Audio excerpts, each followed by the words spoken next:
வணக்கம். ஜம் செய்திகளுக்காக நான் பிரீதா. இந்திய நேரப்படி மதியம் 1:30 செய்திகள். முதலில் ஜம் தலைப்பு செய்திகளை காணலாம். உலக நலவாழ்வு நாளையொட்டி நலவாழ்வு பணியாளர்களுக்கு நன்றி தெரிவித்தார் பிரதமர் நரேந்திர மோடி. நலமான சமூகத்தை கட்டமைப்பதில் உள்ள உறுதிப்பாட்டை மீண்டும் வலியுறுத்தல். தமிழக வெற்றி கழக தலைவர் விஜய் 2 தொகுதிகளில் தாக்கல் செய்துள்ள வேட்புமனுக்களும் ஏற்பு. ஸ்டாலின், உதயநிதி, தமிழிசை, சீமான், பொற்கொடி ஆகியோரின் வேட்புமனுக்களும் ஏற்கப்பட்டதாக அறிவிப்பு. பாஜக சட்டமன்ற உறுப்பினரை தேர்ந்தெடுத்தால்தான் மதுரைக்கு மெட்ரோ திட்டம் தருவோம் என்று பேரம் பேசுவதா? மகாராஷ்டிர முதலமைச்சர் தேவேந்திர பட்னாவிஸுக்கு திமுக தலைவர் மு.க. ஸ்டாலின் கேள்வி. தமிழ்நாட்டில் 234 தொகுதிகளிலும் தாக்கல் செய்யப்பட்ட 7600 வேட்புமனுக்கள் இன்று பரிசீலனை. குறைந்த அளவாக உதகையில் 13 பேரும், அதிக அளவாக தொண்டாமுத்தூரில் 77 பேரும் வேட்புமனு. நிலவை சுற்றிய பின் புவியை நோக்கிய தனது பயணத்தை தொடங்கியது அமெரிக்காவின் ஆர்டிமஸ் 2 விண்கலம். தரை கட்டுப்பாட்டு நிலையத்துடனான தொடர்பை 40 நிமிடங்களுக்கு பின் மீண்டும் பெற்றதாக அறிவிப்பு. இனி விரிவான செய்திகளை காணலாம். உலக நலவாழ்வு நாளையொட்டி பிரதமர் நரேந்திர மோடி விடுத்துள்ள வாழ்த்து செய்தியில் நலவாழ்வு பணியாளர்களுக்கு நன்றி தெரிவித்துள்ளார். 1948 ஆண்டு ஏப்ரல் 7 உலக நலவாழ்வு நிறுவனம் உருவாக்கப்பட்டது. அதை நினைவு கூறும் வகையில் 1950 ஆண்டு முதல் ஆண்டுதோறும் ஏப்ரல் 7 உலக நலவாழ்வு நாளாக கொண்டாடப்பட்டு வருகிறது. இதையொட்டி பிரதமர் நரேந்திர மோடி விடுத்துள்ள வாழ்த்து செய்தியில் உலக நலவாழ்வு நாளான இன்று பிறர் சேவைக்காக தங்களது அயராது அர்ப்பணித்துக் கொண்டு நலமான ஒரு பூமியை உருவாக்க உழைக்கும் அனைவருக்கும் நன்றி என குறிப்பிட்டுள்ளார். நலமான ஒரு சமூகத்தை கட்டமைப்பதில் உறுதிப்பாட்டை மீண்டும் வலியுறுத்துவதாக குறிப்பிட்டுள்ளார். நலவாழ்வு அமைப்புகளை வலுப்படுத்தவும், ஒவ்வொரு தனி மனிதரின் நல்வாழ்வுக்கு முன்னுரை அளிக்கவும் அனைவரும் இணைந்து தொடர்ந்து பணியாற்றுவோம் என தெரிவித்துள்ளார். இதேபோல் மத்திய நலவாழ்வுத்துறை அமைச்சர் ஜெகத் பிரகாஷ் நட்டா விடுத்துள்ள செய்தியில் நமது நலம் காப்பதில் அக்கறை எடுத்துக்கொள்வதையும் சமமான வாழ்க்கை முறையை பின்பற்ற வேண்டும் என்பதையும் இந்நாள் நினைவூட்டுவதாக குறிப்பிட்டுள்ளார். பழைய அனுபவ அறிவியலும் புதிய அறிவியலும் கலந்த அணுகுமுறையை இந்திய நலவாழ்வு முறை கொண்டிருப்பதாகவும், இது உள்நாட்டில் மட்டுமல்ல உலகம் முழுமையும் உள்ள உயிர்களுக்கு உதவுவதாகவும் நட்டா தெரிவித்துள்ளார். தமிழக வெற்றி கழகத்தின் தலைவர் விஜய் சென்னை, பெரம்பூர், திருச்சி கிழக்கு ஆகிய 2 தொகுதிகளிலும் தாக்கல் செய்துள்ள வேட்புமனுக்கள் ஏற்கப்பட்டுள்ளன. தமிழ்நாடு சட்டமன்ற தேர்தலில் 234 தொகுதிகளிலும் தமிழக வெற்றி கழகம் தனித்து போட்டியிடுகிறது. அக்கட்சியின் தலைவர் ஜோசப் விஜய் சென்னை, பெரம்பூர், திருச்சி கிழக்கு ஆகிய 2 தொகுதிகளிலும் போட்டியிடுகிறார். இதற்காக தாக்கல் செய்யப்பட்ட மனுக்களில் வயது வேறுபாடு உள்ளதாக கூறப்பட்டது. பெரம்பூரில் கொடுத்த வேட்புமனுவில் 52 வயது என்றும், திருச்சி கிழக்கு தொகுதியில் கொடுத்த வேட்புமனுவில் 51 வயது என்றும் குறிப்பிட்டதாக கூறப்படுகிறது. இதனால் விஜயின் மனுக்கள் ஏற்கப்படுமா என்று பலர் ஐயம் தெரிவித்தனர். இதையடுத்து விஜயின் வயது 51 தான் என்று கூறும் உறுதிமொழி பத்திரத்தை பெரம்பூர் தொகுதி தேர்தல் நடத்தும் அலுவலரிடம் மீண்டும் தாக்கல் செய்தனர். இந்நிலையில் தமிழ்நாடு முழுவதும் இன்று வேட்புமனுக்கள் பரிசீலனை நடைபெற்றது. அப்போது திருச்சி கிழக்கு தொகுதியில் விஜயின் வேட்புமனு ஏற்றுக்கொள்ளப்பட்டதாக அறிவிக்கப்பட்டது. இதேபோல பெரம்பூரிலும் விஜயின் மனு ஏற்றுக்கொள்ளப்பட்டதாக அறிவிக்கப்பட்டது. அதற்கு பாமக வேட்பாளர் திலகபாமா சார்பில் எதிர்ப்பு தெரிவிக்கப்பட்டது. எனினும் விஜயின் வேட்புமனுவை நிராகரிக்க எந்த காரணமும் இல்லை என்பதால் அதை ஏற்றுக்கொண்டுள்ளதாக அறிவிக்கப்பட்டுள்ளது. இதேபோல் முதலமைச்சர் ஸ்டாலின், துணை முதலமைச்சர் உதயநிதி, தேமுதிக பிரேமலதா, விஜய பிரபாகரன், செந்தில் பாலாஜி, தமிழிசை, வானதி சீனிவாசன், சீமான், பொற்குடி, செல்வ பெருந்தகை, முன்னாள் அமைச்சர்கள் ஜெயக்குமார், செல்லூர் ராஜு, உதயகுமார், சம்பத், அன்பழகன் ஆகியோரின் வேட்புமனுக்களும் ஏற்றுக்கொள்ளப்பட்டன. இதேபோல் அமைச்சர்கள் தங்கம் தென்னரசு, சேகர் பாபு, நேரு, ராஜகண்ணப்பன் ஆகியோரின் வேட்புமனுக்களும் ஏற்றுக்கொள்ளப்பட்டன. பாஜக சட்டமன்ற உறுப்பினரை தேர்ந்தெடுத்தால்தான் மதுரைக்கு மெட்ரோ ரயில் திட்டம் தருவோம் என்று பேரம் பேசுவதும் பிளாக்மெயில் செய்வதும் தான் மகாராஷ்டிர முதலமைச்சர் தேவேந்திர பட்னாவிஸின் வேலையா என்று திமுக தலைவர் ஸ்டாலின் வினவியுள்ளார். அவர் வெளியிட்டுள்ள அறிக்கையில் அரசியலமைப்பின் மீது உறுதிமொழி ஏற்ற ஒரு முதலமைச்சர் எதிர்க்கட்சி ஆளும் மாநிலத்தில் வந்து இப்படி பேசுவதற்கு வெட்கப்பட வேண்டும் என தெரிவித்துள்ளார். நிதி பகிர்வில் மத்திய அரசின் புறக்கணிப்பை மீறி தமிழ்நாடு அரசு நிறைவேற்றி வரும் சாதனை திட்டங்கள் எத்தனை என்றும் தேவேந்திர பட்னாவிஸுக்கு தெரியுமா என்றும் ஸ்டாலின் வினவியுள்ளார். அமெரிக்க விண்வெளி ஆராய்ச்சி அமைப்பு நாசா ஏவிய ஆர்டிமஸ் விண்கலம் நிலவை சுற்றிய பின் புவியை நோக்கிய தனது பயணத்தை தொடங்கியுள்ளது. அமெரிக்க விண்வெளி ஆய்வு முகமையான நாசா ஆர்டிமிஸ் என்னும் விண்கலத்தை புளோரிடாவில் இருந்து விண்ணில் ஏவியது. 4 சென்ற இந்த விண்கலம் புவி வட்ட பாதைக்கு சென்று அங்கிருந்து நிலவை நோக்கி பயணத்தை தொடங்கியது. புவியிலிருந்து 4,00,000 கிலோமீட்டர் தொலைவுக்கு சென்று நிலவை சுற்றி இதற்கு முன் மனிதர்கள் பயணித்த முந்தைய சாதனையை முறியடித்துள்ளது. அவ்வாறு நிலவை சுற்றிய போது ஒரு சூரிய கிரகணத்தையும் அவர்கள் சந்தித்துள்ளனர். அதேபோல் நிலவின் பின்புறத்தில் சென்றபோது 40 நிமிடங்களுக்கு தரை கட்டுப்பாட்டு நிலையத்துடனான தொடர்பை இழந்தது. இதையடுத்து ஆர்டிமிஸ் விண்கலம் மீண்டும் புவியை நோக்கிய தன் பயணத்தை தொடங்கியுள்ளது. விண்கலம் இந்திய நேரப்படி சனிக்கிழமை காலை 6:30 மணிக்கு அமெரிக்காவின் மேற்கு கரையில் பசிபிக் கடற்பகுதியில் புவியை வந்தடையும் என்று தெரிவிக்கப்பட்டுள்ளது. தமிழ்நாட்டில் சட்டமன்ற தேர்தலுக்கான வேட்புமனு தாக்கல் நேற்றுடன் முடிவடைந்த நிலையில் 234 தொகுதிகளிலும் சேர்த்து மொத்தம் 7,600 வேட்புமனுக்கள் தாக்கல் செய்யப்பட்டுள்ளன. இந்த வேட்புமனுக்கள் ஏற்கத்தக்கனவா என்று அதிகாரிகள் இன்று பரிசீலனை செய்து வருகின்றனர். தமிழ்நாட்டில் மொத்தமுள்ள 234 சட்டமன்ற தொகுதிகளுக்கும் ஒரே கட்டமாக ஏப்ரல் 23ஆம் நாள் வாக்குப்பதிவு நடைபெற உள்ளது. இதற்கான வேட்புமனு தாக்கல் மார்ச் 30ஆம் நாள் தொடங்கி நேற்றுடன் முடிவடைந்தது. இறுதி நாளில் காங்கிரஸ், பாஜக வேட்பாளர்கள் உட்பட ஏராளமானோர் வேட்புமனுக்களை தாக்கல் செய்துள்ளனர். 234 தொகுதிகளிலும் சேர்த்து மொத்தம் 7,600 வேட்புமனுக்கள் தாக்கல் செய்யப்பட்டுள்ளன. இவர்களில் 6,217 பேர் ஆண்கள், 1,380 பேர் பெண்கள், 3ஆம் பாலினத்தவர் 3. குறைந்த அளவாக நீலகிரி மாவட்டம் உதகமண்டலம் தொகுதியில் 13 பேரும், அதிக அளவாக கோயம்புத்தூர் மாவட்டம் தொண்டாமுத்தூர் தொகுதியில் 77 பேரும் வேட்புமனுக்களை தாக்கல் செய்துள்ளனர். இந்த வேட்புமனுக்கள் அனைத்தும் ஏற்கத்தக்கனவா என்பதை தேர்தல் அதிகாரிகள் இன்று பரிசீலனை செய்து வருகின்றனர். வேட்புமனுக்களை திரும்ப பெற ஏப்ரல் 9ஆம் நாள் கடைசி நாளாகும். அன்று மாலையில் ஒவ்வொரு தொகுதியிலும் போட்டியிடும் இறுதி வேட்பாளர் வெளியாகும். கடந்த காங்கிரஸ் ஆட்சியில் புதுவையில் வளர்ச்சி திட்டங்கள் எதுவும் செயல்படுத்தப்படவில்லை என புதுச்சேரி முதலமைச்சர் ரங்கசாமி குற்றம் சாட்டியுள்ளார். புதுச்சேரி மாநிலம் லாஸ்பேட்டை தொகுதியில் என்ஆர் காங்கிரஸ் வேட்பாளர் VP சிவக்கொழுந்தை ஆதரித்து முதலமைச்சர் ரங்கசாமி திறந்த வாகனத்தில் வாக்கு சேகரித்தார்.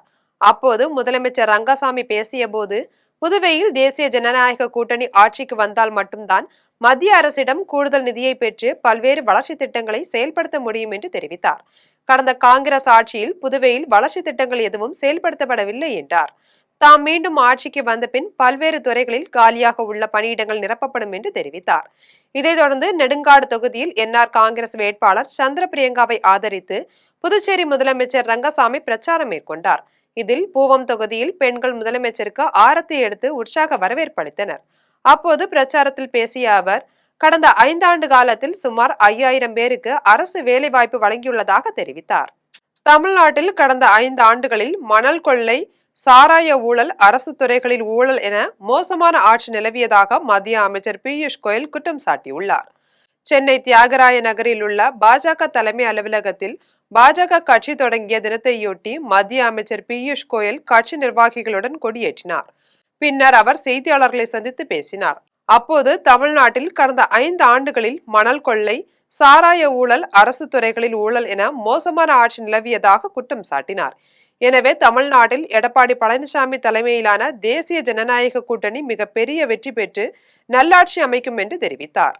The corruption in the electricity boards, corruption in jobs with cash for jobs prevalent, corruption in transfer and postings. The Stalin family, whether it is Thiru M.K. Stalin, whether it is Thiru Udayanidhi Stalin, Deputy Chief Minister and future Chief Minister if the people make the mistake of voting DMK, whether it is Ms. Kanimozi, whether it is Mr. Sabari's son, brother-in-law. சாத்தூரில் வைப்பாற்று அணை மற்றும் செண்பகவல்லி அணை உள்ளிட்ட பிரச்சனைகளை தீர்த்து வைக்க போட்டியிட்டுள்ளதாக பாஜக மாநில தலைவர் நயினார் நாகேந்திரன் தெரிவித்துள்ளார். விருதுநகர் மாவட்டம் சாத்தூர் தொகுதி பாஜக மாநில தலைவரும் வேட்பாளருமான நயினார் நாகேந்திரன் கூட்டணி கட்சிகளுடன் பேரணியாக வருவாய் கோட்டாட்சியர் அலுவலகத்திற்கு வந்து தேர்தல் அலுவலர் கனகராஜிடம் தனது வேட்புமனுவை தாக்கல் செய்தார். பின்னர் அவர் செய்தியாளர்களை சந்தித்து பேசினார். அப்போது கடந்த 25 ஆண்டுகளாக திருநெல்வேலியில் போட்டியிட்ட நீங்கள் தற்போது சாத்தூரில் போட்டியிடுவதன் காரணம் என்ன என்ற கேள்விக்கு பதிலளித்த அவர், திருநெல்வேலி மற்றும் சாத்தூர் தனது 2 கண்கள் என்று கூறினார். தொடர்ந்து திருநெல்வேலியில் பல்வேறு நலத்திட்ட பணிகளை செய்துள்ளதாகவும், சாத்தூரில் வைப்பாற்று அணை மற்றும் செண்பகவல்லி அணை உள்ளிட்ட பிரச்சனைகளை தீர்த்து வைக்க போட்டியிட்டுள்ளதாகவும் தெரிவித்தார். இந்த நிகழ்வில் வேட்புமனு தாக்கல் செய்வதற்காக வருகின்ற அர்ஜுன் ராம் ஆண்டவர் மினிஸ்டர் அர்ஜுன் ராம் மெஹ்வால் அவர்களுக்கும் அம்மா மக்கள் முன்னேற்ற கழகத்தினுடைய மாவட்ட செயலாளர் சந்தோஷ் அவர்களுக்கும் அனைத்து இந்திய அண்ணா திராவிட முன்னேற்ற கழகத்தினுடைய மாவட்ட செயலாளர் நமது ரவிச்சந்திரன் அவர்கள். விஜய் சொல்லியதை மக்கள் ஏமாந்து விட போகிறார்கள் என்று மார்க்சிஸ்ட் கம்யூனிஸ்ட் கட்சி மாநில தலைவர் சண்முகம் விமர்சித்துள்ளார். சென்னை தியாகராய நகரில் உள்ள மார்க்சிஸ்ட் கம்யூனிஸ்ட் கட்சியின் தலைமையகத்தில் மாநில தலைவர் சண்முகம் செய்தியாளர்களை சந்தித்து பேசினார். அப்போது கட்சியின் தேர்தல் அறிக்கையை வெளியிட்டார். தொடர்ந்து அவர் பேசிய போது, தேர்தல் அறிக்கை என்பது ஒரு சடங்காக இல்லாமல் தமிழக மக்களின் வாழ்க்கையில் முன்னேற்றத்தை ஏற்படுத்தவும் மாநில அரசின் உரிமைகளை பாதுகாப்பதாகவும் விளங்க வேண்டும் எனவும் தெரிவித்தார். தொடர்ந்து விஜய் பிறக்கும் குழந்தைகளுக்கு மோதிரம் போடுவேன், மாமன் சீர் என சொல்வது நடைமுறைக்கு சாத்தியமில்லாத விஷயம் என்றார். மேலும் விஜய் சொல்லியதை மக்கள் ஏமாந்துவிடப் போகிறார்கள் என விமர்சித்தார். இதையடுத்து அரசியல் தலைமை குழு உறுப்பினர் வாசுகி பேசிய போது, விஜயை பார்க்க வேண்டும் என படுகொலியில் கிடக்கும் இளைஞர்களை தூக்கி விடுவதற்கான அரசியல் சூழல் உருவாக்க வேண்டும் என்பதைத்தான் தாங்கள் கூறுகிறோம் என்று தெரிவித்தார். இந்த முயற்சியின் மூலமாக அதிமுக பிஜேபி கூட்டணியை இந்த தேர்தலில் முழுமையாக தோற்கடிப்பது என்பது மார்க்சிஸ்ட் கம்யூனிஸ்ட் கட்சியினுடைய மிக முக்கியமான நோக்கம். இரண்டாவது, இந்த தேர்தலில் இடதுசாரிகளுடைய சட்டமன்ற உறுப்பினர்களுடைய எண்ணிக்கையை உயர்த்துவது என்பது எங்களது இரண்டாவது முக்கியமான நோக்கம். மூன்றாவது, இந்த தேர்தல் அறிக்கையில் குறிப்பிட்டிருக்கிற பல்வேறு வாக்குறுதிகள், அதைப் போலவே திராவிட முன்னேற்றக் கழகம் உள்ளிட்ட இந்த அணியை சார்ந்த பல்வேறு கட்சிகளின் சார்பில் ஏற்கனவே தேர்தல் அறிக்கை என்பது வெளியிடப்பட்டிருக்கிறது. அதிமுகவின் பொதுச் செயலாளராக எடப்பாடி பழனிசாமி வந்த பிறகுதான் அதிமுக தொடர் தோல்விகளை சந்தித்து வருகிறது என்று ஓ பன்னீர்செல்வம் குற்றம் சாட்டியுள்ளார். தேனி மாவட்டம் போடிநாயக்கனூர் தொகுதி திமுக வேட்பாளர் ஓ பன்னீர்செல்வம் கூட்டணி கட்சி நிர்வாகிகளுடன் வட்டாட்சியர் அலுவலகத்திற்கு வந்து தேர்தல் அலுவலரிடம் தனது வேட்புமனுவை தாக்கல் செய்தார். இதையடுத்து அவர் செய்தியாளர்களை சந்தித்து பேசினார். அப்போது அதிமுகவிலிருந்து தானாக வெளியேறவில்லை, அவர்கள்தான் தன்னை விரட்டினார்கள் என்று தெரிவித்தார். தொடர்ந்து அதிமுகவின் பொதுச் செயலாளராக எடப்பாடி பழனிசாமி வந்த பிறகுதான் அதிமுக தொடர் தோல்விகளை சந்தித்து வருகிறது என்று கூறினார். மேலும் எடப்பாடி பழனிசாமி அதிமுகவின் நிரந்தர பொதுச் செயலாளர் கிடையாது, இது தொடர்பான வழக்கு நீதிமன்றத்தில் நிலுவையில் இருக்கிறது என்பதை தெரிவித்துக் கொள்கிறேன் என்று கூறினார். நான் எங்க போனேன், அவங்கதே விரட்டாங்க. அந்த உதயகுமார் அப்புறம் யாருங்க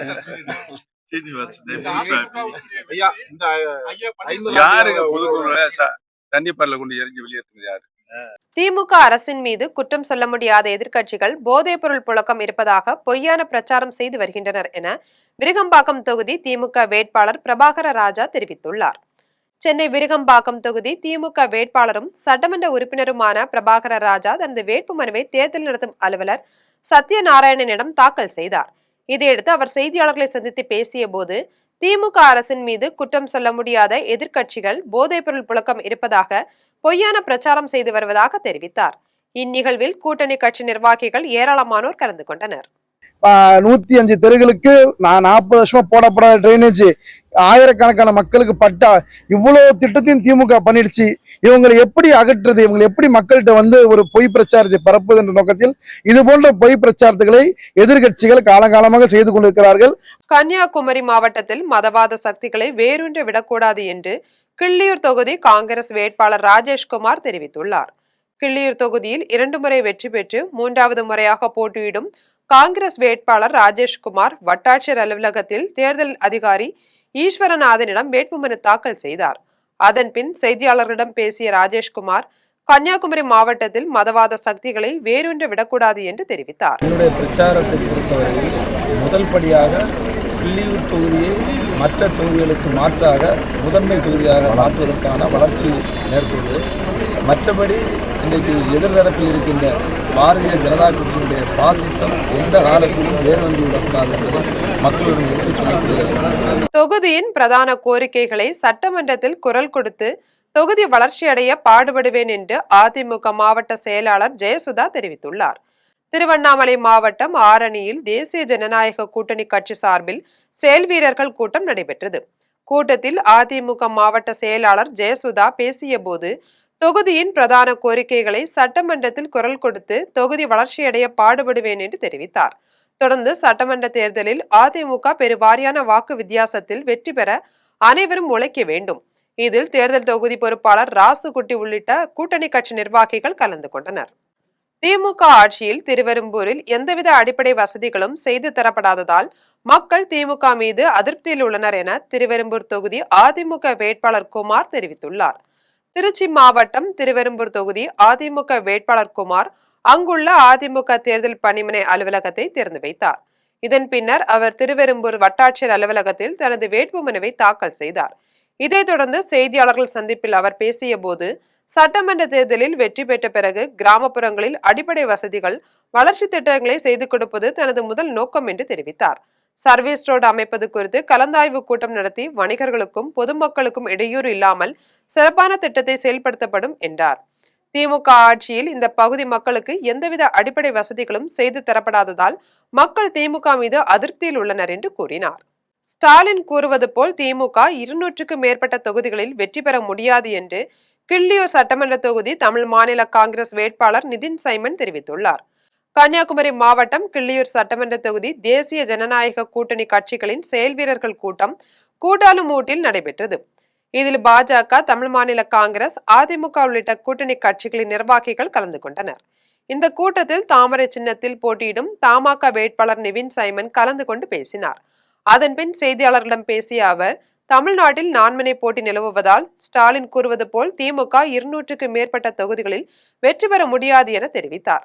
அதே நேரத்தில் தேசிய ஜனநாயக கூட்டணி 200க்கும் மேற்பட்ட தொகுதிகளில் வெற்றி பெறும் என்று கூறினார். தமிழகத்திலேயே லால்குடி தொகுதியை தான் நம்பர் 1 தொகுதியாக மாற்றி காட்டுவேன் என்று அதிமுக வேட்பாளர் லீமா ரோஸ் மார்டின் வாக்குறுதி அளித்துள்ளார். திருச்சி மாவட்டம் லால்குடி சட்டமன்ற தொகுதி அதிமுக வேட்பாளர் லீமா ரோஸ் மார்டின் கூட்டணி கட்சிகளுடன் வந்து கோட்டாட்சியர் அலுவலகத்தில் தேர்தல் அலுவலரிடம் தனது வேட்புமனுவை தாக்கல் செய்தார்.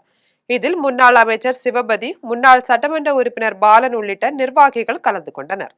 பின்னர் அவர் செய்தியாளர்களை சந்தித்து பேசினார். அப்போது எடப்பாடியார் பல்வேறு வாக்குறுதிகள் வழங்கியுள்ளார். அதை முதலமைச்சர் ஆன பின் செய்வார் என்று தெரிவித்தார். தொடர்ந்து தமிழகத்திலேயே தான் லால்குடி தொகுதியை நம்பர் 1 தொகுதியாக மாற்றி காட்டுவேன் என்று வாக்குறுதி அளித்தார். 40 வருஷமாக இங்க எதுவுமே பண்ணாம இருந்திருக்கிறாங்க. இதற்கு முன்னாடி நான் மாநில மகளிர் அணி செயலாளராக எனக்கு பொறுப்பு கொடுத்தாங்க அண்ணன் எடப்பாடியார் அண்ணன் அவர்கள். அந்த இதில் நான் ஒவ்வொரு ஊராக என்னுடைய காரில் போகாமல் வேற ஒரு காரில் நான் எல்லா கிராமமும் போய் பார்த்தேன். அப்போ இந்த கிராமத்தில் முதலையெல்லாம் அப்போ வரும்போது வாடின முகத்தோடு இருந்தாங்க மகளிர்கள்லாம், பொதுமக்கள், தாய்மார்கள்லாம். நாகர்கோயிலில் பாஜக வேட்பாளர் எம்.ஆர். காந்தி வேட்புமனுவை தாக்கல் செய்துள்ளார். நாகர்கோவில் தொகுதியில் இப்போது சட்டமன்ற உறுப்பினராக உள்ள எம்.ஆர். காந்தியை பாரதிய ஜனதா கட்சி மீண்டும் களமிறக்கியுள்ளது. திமுக சார்பில் ஆஸ்டின் போட்டியிடுகிறார். இவர்களுடன் நாம் தமிழர் கட்சி, தமிழக வெற்றி கழக வேட்பாளர்களும் களத்தில் உள்ளனர். நாகர்கோயில் சட்டமன்ற தொகுதி பாஜக வேட்பாளர் எம்.ஆர். காந்தி தேர்தல் நடத்தும் அலுவலர் காளீஸ்வரியிடம் வேட்புமனு தாக்கல் செய்தார். நிகழ்ச்சியில் பாஜக தேசிய செயலாளர் அரவிந்த் மேனன் உட்பட பலர் கலந்து கொண்டனர்.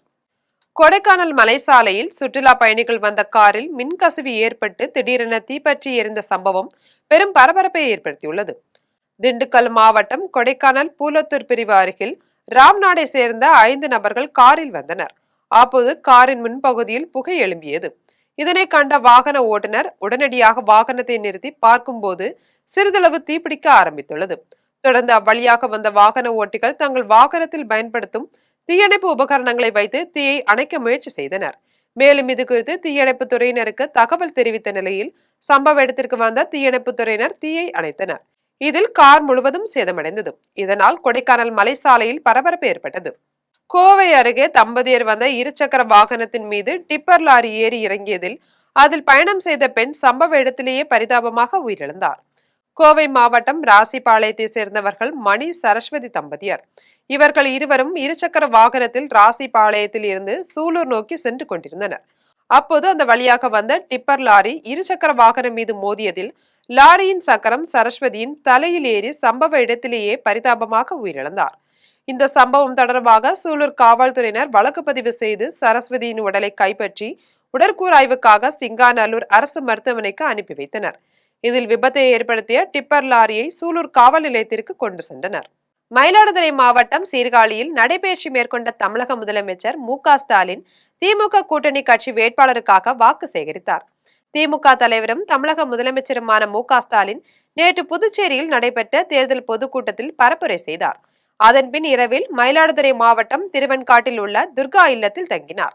இன்று காலை சீர்காழி உழவர் சந்தை, புதிய பேருந்து நிலையம், மருத்துவமனை சாலை, மணிகூண்டு சாலை, பழைய பேருந்து நிலையம் ஆகியவற்றின் வழியாக மு.க.ஸ்டாலின் நடைபயிற்சி மேற்கொண்டார்.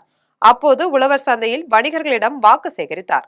புதிய பேருந்து நிலையத்தில் காத்திருந்த கல்லூரி மாணவிகள் முதல்வருக்கு ரோஜா மலர்கள் கொடுத்து வரவேற்றனர். பின்னர் அவர்களோடு கலந்துரையாடினார். அரசு மருத்துவமனை சாலையில் அமைந்துள்ள ஒரு கடையில் வேட்பாளருடன் அமர்ந்து தேநீர் அருந்தினார்.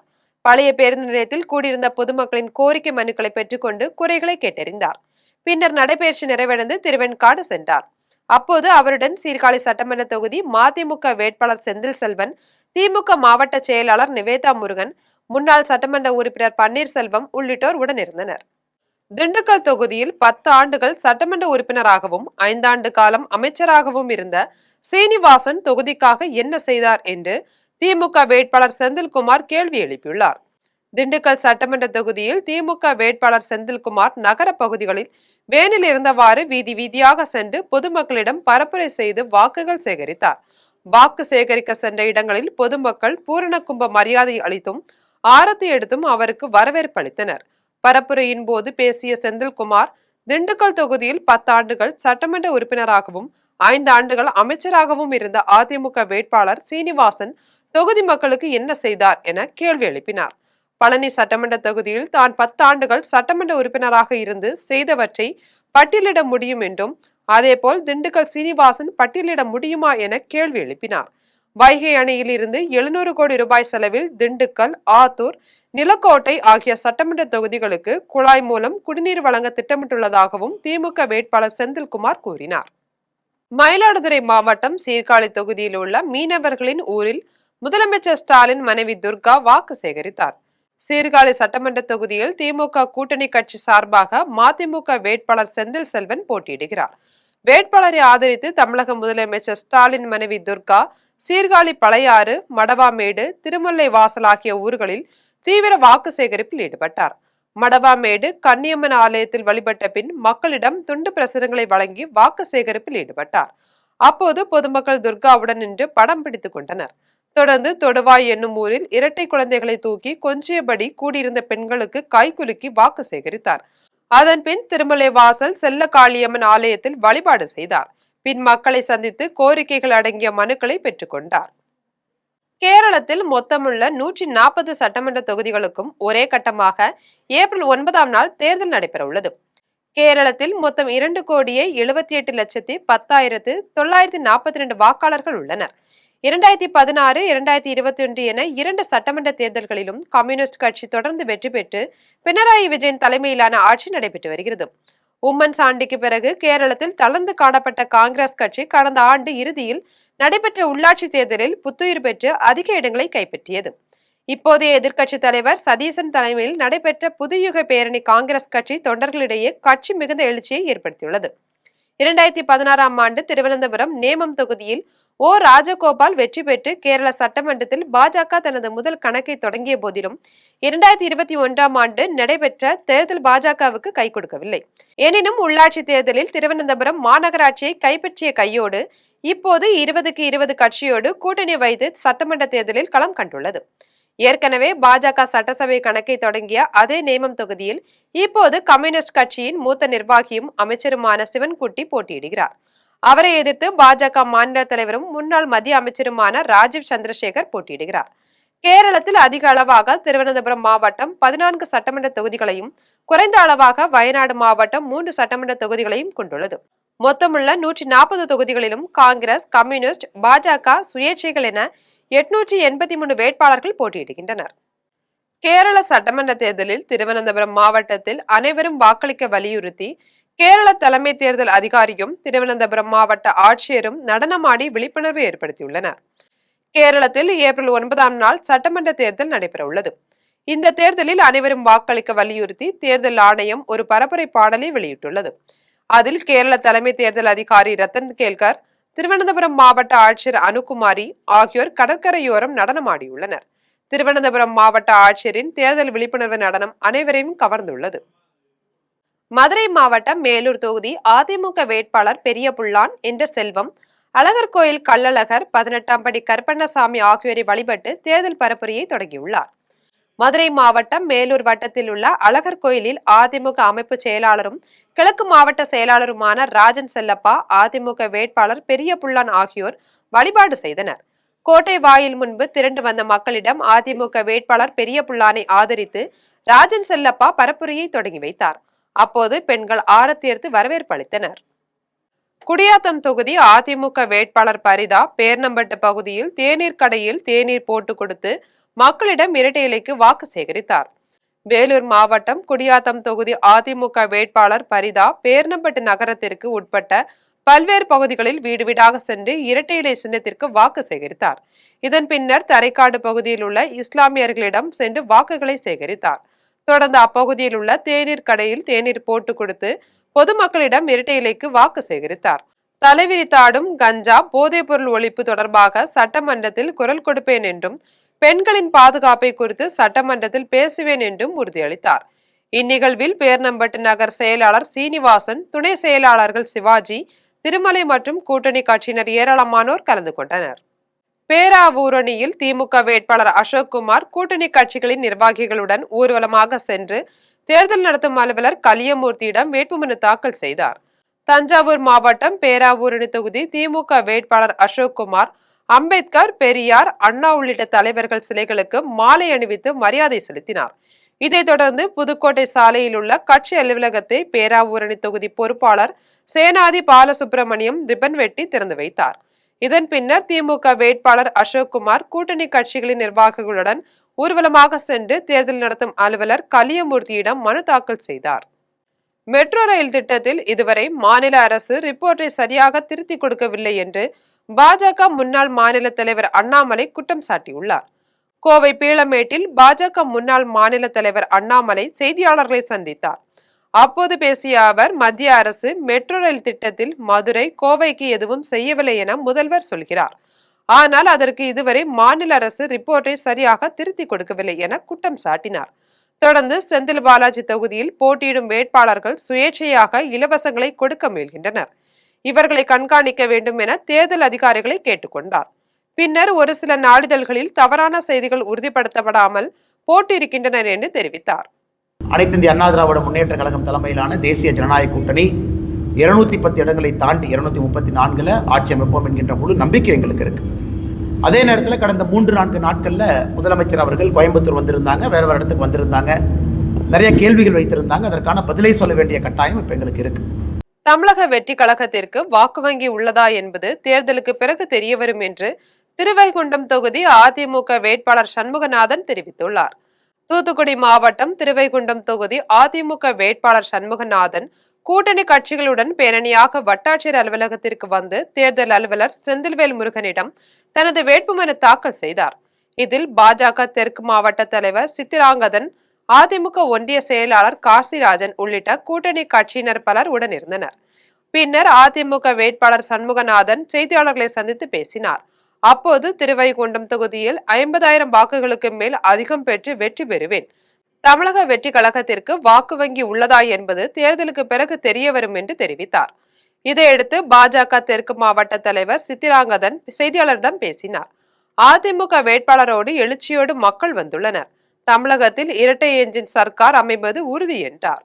நான் சட்டமன்ற உறுப்பினராக இருந்தாலும் சரி, சட்டமன்ற உறுப்பினராக இல்லை என்றாலும் சரி, சிறுவைகுண்டம் சட்டமன்ற உறுப்பினர் போலவே நான் இதுவரையிலும் நான் செயல்பட்டு கொண்டிருக்கின்றேன். எல்லோருமே என்னிடம் எம்எல்ஏ இல்லை, நீங்களாவது அதை சொல்லுங்கள் அப்படின்னு தான் என்கிட்ட வந்து கேட்பாங்க. சிறுவைகுண்டம் தொகுதி வந்து ஒரு எம்எல்ஏ இல்லாத ஒரு வெற்றிடமாக இன்னைக்கு 5 வருஷம் ஒரு வெற்றிடம். காவிரி, வைகை, குண்டாறு இணைப்பு திட்டம் மிக விரைவில் செயல்படுத்தப்படும் என்று கந்தர்வக்கோட்டை தொகுதி மார்க்சிஸ்ட் கம்யூனிஸ்ட் கட்சி வேட்பாளர் சின்னதுரை உறுதியளித்துள்ளார். புதுக்கோட்டை மாவட்டம் கந்தர்வக்கோட்டை தொகுதி மார்க்சிஸ்ட் கம்யூனிஸ்ட் கட்சி வேட்பாளர் சின்னதுரை வெள்ளைமுனியன் கோவிலில் இருந்து கூட்டணி கட்சிகளுடன் பேரணியாக வட்டாட்சியர் அலுவலகத்திற்கு வந்து தேர்தல் அலுவலரிடம் தனது வேட்புமனுவை தாக்கல் செய்தார். பின்னர் செய்தியாளர்களை சந்தித்து பேசினார். அப்போது பேசிய அவர், தாவேகா வருகையினால் திமுக கூட்டணிக்கு எந்த ஒரு பாதிப்பும் இல்லை என்றும் அனைத்து தொகுதிகளிலும் திமுக கூட்டணி அமோக வெற்றி பெறும் என்றும் தெரிவித்தார். தொடர்ந்து காவிரி வைகை குண்டாறு இணைப்பு திட்டத்திற்கு மாநில அரசு 291 கோடி ரூபாய் ஒதுக்கீடு செய்துள்ளதாகவும் மத்திய அரசு ₹1 கூட ஒதுக்கீடு செய்யாத காரணத்தால் அந்த திட்டம் கிடப்பில் உள்ளதாகவும் குற்றம் சாட்டினார். மேலும் காவிரி வைகை குண்டாறு இணைப்பு திட்டம் மிக விரைவில் செயல்படுத்தப்படும் என்றும் உறுதியளித்தார். கடந்த 5 ஆண்டுகளாக சட்டப்பேரவை உறுப்பினராக கந்தர்கோட்டை தொகுதி மக்களுக்கு, விவசாயிகளுக்கு, விவசாய தொழிலாளிகளுக்கு, உழைக்கிற மக்களுக்கு, ஏழை எளிய மக்களுக்கு அவர்களுடைய தேவைகள் அறிந்து நான் செயல்பட்டிருக்கிறேன். தமிழ்நாடு அரசிடம், தமிழ்நாடு முதலமைச்சரிடம் கோரிக்கை வைத்து பல்வேறு கோரிக்கைகளை நான் நிறைவேற்றியிருக்கிறேன். எதிர்க்கட்சிகள் பொய்யான தகவல்களை பொதுமக்கள் மத்தியில் பரப்பினாலும் அவர்கள் அதை நம்ப தயாராக இல்லை என திண்டுக்கல் தொகுதி திமுக வேட்பாளர் IP செந்தில்குமார் தெரிவித்துள்ளார். திண்டுக்கல்லில் திமுக சார்பாக உதயசூரியன் சின்னத்தில் போட்டியிடும் IP செந்தில்குமார் தேர்தல் நடத்தும் அலுவலர் பழனிவேலிடம் வேட்புமனு தாக்கல் செய்தார். இதன் பின்னர் அவர் செய்தியாளர்களை சந்தித்து பேசிய போது, பழனி சட்டமன்ற தொகுதியில் 2 முறை சட்டமன்ற உறுப்பினராக இருந்த தான் கோடிக்கணக்கான நிதியில் நலத்திட்ட பணிகளை பழனி சட்டமன்ற தொகுதிக்கு செய்து கொடுத்ததாக தெரிவித்தார்.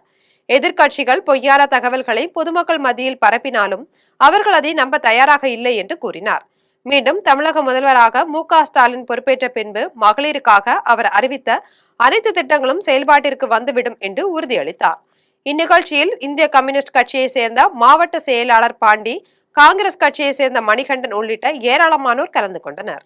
திருவண்ணாமலை அண்ணாமலையார் கோயிலில் பக்தர்களுக்கு தேவையான வசதிகள் திருப்பதிக்கு நிகராக ஏற்பாடு செய்து தரப்படும் என்று திருவண்ணாமலை தொகுதி பாஜக வேட்பாளர் ஏழுமலை வாக்குறுதி அளித்துள்ளார். திருவண்ணாமலை வருவாய் கோட்டாட்சியர் அலுவலகத்தில் திருவண்ணாமலை தொகுதி பாஜக வேட்பாளர் ஏழுமலை வேட்புமனு தாக்கல் செய்தார். இதன் பின்னர் அவர் செய்தியாளர்களை சந்தித்து பேசிய போது, திருவண்ணாமலை அண்ணாமலையார் கோவிலுக்கு வரும் பக்தர்கள் காலதாமதம் இல்லாமல் சாமி தரிசனம் செய்ய தேவையான நடவடிக்கைகள் எடுக்கப்படும் என்றும், கோவிலில் பக்தர்களுக்கு தேவையான வசதிகள் திருப்பதிக்கு நிகராக ஏற்பாடு செய்து தரப்படும் என்றும் தெரிவித்தார். திருவண்ணாமலை மாநகரத்தில் சாலைகள், கால்வாய்கள் மிக மிக நவீன முறையில் அமைத்து தரமுயர்ந்த ஆன்மீக மாநகரமாக மாற்றப்படும் என்றும் கூறினார். கிட்டத்தட்ட 500 பேர் கலந்து கொண்டு என்னை வரவேற்று, நீங்கள் தான் திருவண்ணாமலை தொகுதியில் வெற்றி வேட்பாளராக வந்திருக்கின்றீர்கள், எங்களுடைய உழைப்பையும் வாக்கையும் உங்களுக்கு தருவேன் என்று நேற்று சொல்லியிருக்கிறார் இந்த இதே பில்டிங்கில். அதன் பிறகு நமது முன்னாள் அமைச்சர் ராமச்சந்திரன் அவருடைய அலுவலகத்துக்கு சென்றோம். அங்கே அவர் இருந்தார்கள். சோளிங்கரில் முற்போக்கு கூட்டணி கட்சி வேட்பாளர் அறிமுக கூட்டம் மற்றும் ஆலோசனை கூட்டம் நடைபெற்றது. ராணிப்பேட்டை மாவட்டம் சோளிங்கரில் உள்ள தனியார் திருமண மண்டபத்தில் சோளிங்கர் தொகுதி காங்கிரஸ் கட்சி வேட்பாளர் முனிரத்தினம் அறிமுகம் மற்றும் கூட்டணி கட்சியினரின் ஆலோசனை கூட்டம் நடைபெற்றது. இதில் நகர காங்கிரஸ் தலைவர் கோபால் தலைமை வகித்தார். இந்நிகழ்வில் சிறப்பு அழைப்பாளர்களாக அமைச்சர் காந்தி, நாடாளுமன்ற உறுப்பினர் ஜெகத் ரட்சகன் ஆகியோர் கலந்து கொண்டு ஆலோசனை வழங்கினர். இக்கூட்டத்தில் வேட்பாளர் AM முனிரத்தினம் பேசிய போது, கடந்த 5 ஆண்டுகளில் விட்டுப்போன பணிகள் தொடர்ந்து நடைபெற்று முடித்திட கூட்டணி கட்சியினர் ஒற்றுமையுடன் செயல்பட்டு நமது கூட்டணி பலத்தை நிரூபிக்க வேண்டும் என வலியுறுத்தினார். திமுக அரசு அமைந்திட என்னை வெற்றி பெற செய்திட அயராது உழைத்திட வேண்டும் என கேட்டுக்கொண்டார். இதில் கூட்டணி கட்சிகளின் மாவட்ட, ஒன்றிய நிர்வாகிகள் ஏராளமானோர் கலந்து கொண்டனர். சூரியனை யாராலும் மறைக்க முடியாது என்றும், தமிழிசை சவுந்தரராஜன் வேட்புமனு செய்ததால் மழையே அழுகிறது என்றும் மயிலாப்பூர் தொகுதி திமுக வேட்பாளர் வேலு விமர்சித்துள்ளார். சென்னை மயிலாப்பூர் தொகுதி திமுக வேட்பாளர் வேலு மயிலாப்பூர் தொகுதிக்குட்பட்ட பகுதிகளில் வீடுகளுக்கு சென்று தீவிர வாக்கு சேகரிப்பில் ஈடுபட்டார். அப்போது பொதுமக்களும் கழக உறுப்பினர்களும் ஆரத்தி எடுத்து உற்சாக வரவேற்பு அளித்தனர். இதன் பின்னர் அவர் பிரச்சாரத்தில் பேசிய போது, திமுகவின் திட்டங்கள் ஒவ்வொரு வீட்டிலும் இடம்பெற்று இருக்கிறது என்றும், நிச்சயம் திராவிட முன்னேற்ற கழகம் மீண்டும் 2வது முறையாக ஆட்சி அமைக்கும் என்றும் தெரிவித்தார். தமிழிசை சவுந்தரராஜன் மக்கள் மனதில் சிம்மாசனம் போட்டு உட்காருவோம் என்று கூறியதற்கு பதிலளித்த அவர், அதுதான் அதிகார வர்க்கம் என்று தான் மக்களோடு மக்களாக இருக்க விரும்புவதாக தெரிவித்தார். சூரியனை யாராலும் மறைக்க முடியாது என்றும், தமிழிசை சவுந்தரராஜன் வேட்புமனு செய்ததால் மழையே அழுகிறது என்றும் விமர்சனம் செய்தார். சிறுமிக்கு பாலியல் தொந்தரவு செய்த முதியவரை காவல்துறையினர் போக்சோ சட்டத்தில் கைது செய்து சிறையில் அடைத்தனர். தேனி மாவட்டம் பெரியகுளம் அருகே உள்ள கெங்குவார்பட்டியை சேர்ந்தவர் பாலகிருஷ்ணன். இவர் அப்பகுதியில் 4ஆம் வகுப்பு படித்து வரும் சிறுமிக்கு பாலியல் ரீதியாக தொந்தரவு செய்துள்ளார். இது தொடர்பாக சிறுமி தனது தாயிடம் தெரிவித்தார். இதில் உடனடியாக சிறுமியின் தாய் குழந்தைகள் பாதுகாப்பு அலுவலர்களுக்கு கொடுத்த புகாரின் அடிப்படையில் குழந்தை பாதுகாப்பு அலுவலர்கள் பெரியகுளம் அனைத்து மகளிர் காவல் நிலையத்தில் பாலகிருஷ்ணன் மீது புகார் அளித்தனர். இதையடுத்து பாலகிருஷ்ணன் மீது போக்சோ சட்டத்தின் கீழ் கைது செய்து நீதிமன்றத்தில் ஆஜர்படுத்தி சிறையில் அடைத்தனர். இனி வருவது விளையாட்டுச் செய்திகள்.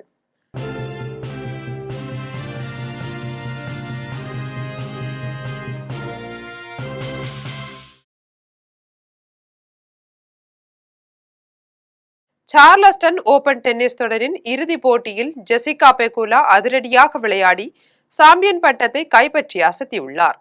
அமெரிக்காவில் சார்லஸ்டன் ஓபன் டென்னிஸ் தொடரின் பெண்கள் ஒற்றையர் பிரிவின் இறுதிப் போட்டி நடைபெற்றது.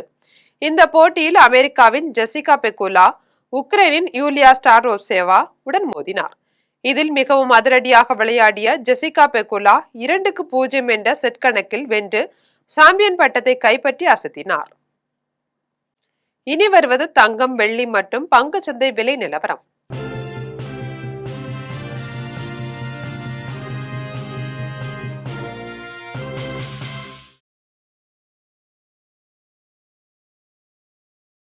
சென்னையில் ஆபரண தங்கம் இன்று ஒரு சவரன் 1,10,880 ரூபாய்க்கு விற்பனை செய்யப்படுகிறது. சென்னையில் இன்று ஆபரண தங்கத்தின் விலை கிராமுக்கு 130 ரூபாய் குறைந்து 13,860 ரூபாய்க்கு விற்பனை செய்யப்படுகிறது. மேலும் ஒரு சவரன் 1,040 ரூபாய் குறைந்து 1,10,880 ரூபாய்க்கு விற்பனை செய்யப்படுகிறது. 24 கேரட் தூய தங்கம் ஒரு சவரன் 1,20,960 ரூபாய்க்கு விற்பனை செய்யப்படுகிறது. மேலும் 1 கிராம் வெள்ளி 255 ரூபாய்க்கும் 1 கிலோ வெள்ளி 2,55,000 ரூபாய்க்கும் விற்பனை செய்யப்படுகிறது. இந்திய பங்கு சந்தைகளில் வணிகம் இன்று சரிவுடன் காணப்படுகிறது. மும்பை பங்கு சந்தை பங்கு விலை குறியீட்டு எண் சென்செக்ஸ் 165 புள்ளிகள் குறைந்து 73,942 புள்ளிகளில் வணிகமாகிறது. தேசிய பங்கு சந்தை பங்கு விலை குறியீட்டு எண் நிப்டி 48 புள்ளிகள் குறைந்து 22,920 புள்ளிகளில் வணிகமாகிறது. மீண்டும் தலைப்பு செய்திகள். உலக நலவாழ்வு நாளையொட்டி நலவாழ்வு பணியாளர்களுக்கு நன்றி தெரிவித்தார் பிரதமர் நரேந்திர மோடி. நலமான சமூகத்தை கட்டமைப்பதில் உள்ள உறுதிப்பாட்டை மீண்டும் வலியுறுத்தல். தமிழக வெற்றி கழக தலைவர் விஜய் 2 தொகுதிகளில் தாக்கல் செய்துள்ள வேட்புமனுக்களும் ஏற்பு. ஸ்டாலின், உதயநிதி, தமிழிசை, சீமான், பொற்கொடி ஆகியோரின் வேட்புமனுக்களும் ஏற்கப்பட்டதாக அறிவிப்பு. பாஜக சட்டமன்ற உறுப்பினரை தேர்ந்தெடுத்தால்தான் மதுரைக்கு மெட்ரோ திட்டம் தருவோம் என்று பேரம் பேசுவதா? மகாராஷ்டிர முதலமைச்சர் தேவேந்திர பட்னாவிஸுக்கு திமுக தலைவர் மு க ஸ்டாலின் கேள்வி. தமிழ்நாட்டில் 234 தொகுதிகளிலும் தாக்கல் செய்யப்பட்ட 7,600 வேட்புமனுக்கள் இன்று பரிசீலனை. குறைந்த அளவாக உதகையில் 13 பேரும், அதிக அளவாக தொண்டாமுத்தூரில் 77 பேரும் வேட்புமனு. நிலவை சுற்றிய பின் புவியை நோக்கிய தனது பயணத்தை தொடங்கியது அமெரிக்காவின் ஆர்டிமஸ் 2 விண்கலம். தரை கட்டுப்பாட்டு நிலையத்துடனான தொடர்பை 40 நிமிடங்களுக்கு பின் மீண்டும் பெற்றதாக அறிவிப்பு. இத்துடன் ஜெம் செய்திகள் நிறைவடைகின்றன. மீண்டும் ஜெம் செய்திகள் மாலை 6 மணிக்கு. உடனுக்குடன் செய்திகளை காண GemLive.tv என்ற இணையதளத்தில் இணைந்திருங்கள். நன்றி, வணக்கம்.